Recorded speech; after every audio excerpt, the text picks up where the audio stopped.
All right, to the latest that's coming in on the Israel-Hamas ceasefire deal that's been agreed upon.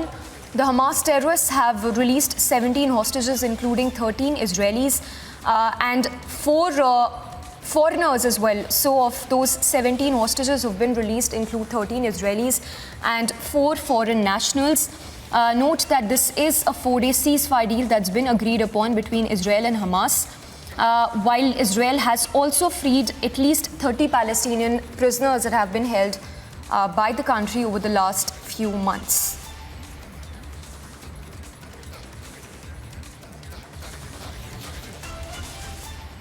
All right, so that's, of course, the latest that's coming in. 17 hostages that have been released by the Hamas group. In fact, of this deal, at least 40 hostages have been released by Hamas so far. Take a listen in to this report that's been filed by Gursimran from Israel-Egypt border, from where the hostages were given a safe passage to reach the specific locations. The hectic negotiations by the Qatar and the US side have worked, and they have stopped the deal of the ceasefire from falling apart. Right now we are reporting from the Kerem Shalom, and here you will see the convoy carrying the hostages is now coming back. This is from the Rafah crossing, that this convoy carrying the hostages, that are 17 hostages, 13 Israel citizens and 4 are the Thai citizens. They are now being taken to the central Israel. This is the biggest convoy that we see on our screen. Republic Media Network is the only Indian channel that is present on ground as this convoy moves from the entrance, the Rafah border, via Kerem Shalom right now from where we are reporting. And these are the buses that are carrying these hostages to the central Israel. Now the Prime Minister of Israel has also issued a statement that is, they have said that now the hostages are on their way from the Rafah crossing towards the central Israel via Kerem Shalom. And we have been reporting from the ground zero. It was expected that at around 4 in the afternoon there will be the exchange of the hostages, but now it's 1:17 in the morning. If Rawatji can show you on my watch, it's 1:17 in the next day has started here in Israel, and now the transfer of the hostages is taking place.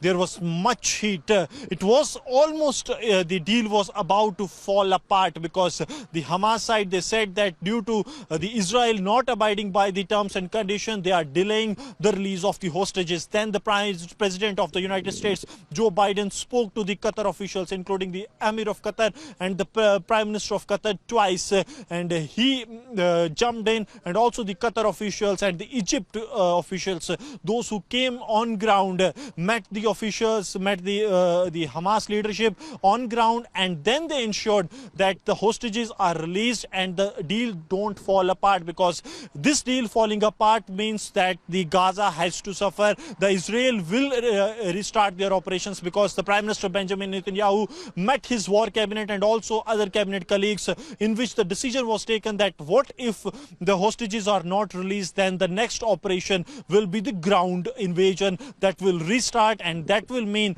that what the world doesn't want, the war escalating. Now with the active intervention of the United States and the Qatar authorities, it has been now the situation has been contained to such an extent that now the Egypt side is hopeful that the ceasefire that is going to end in 4 days will go beyond this point. That certainly means that a good thing that is going to happen amid a war that has lasted for 48 days, and now last 48 hours have been peaceful. However, the 6 to 7 hours last, they have been one of the challenging, not only for the Israel side but also for the United States, the Qatar, Egypt, and also the role that the President of Turkey has played in release of the 4 Thai nationals.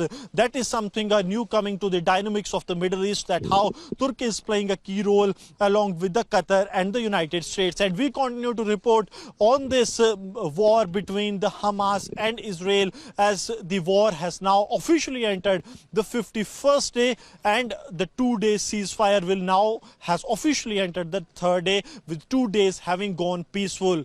With Surendra Rawat, Gursimran Singh from Kerem Shalom for Republic Media Network.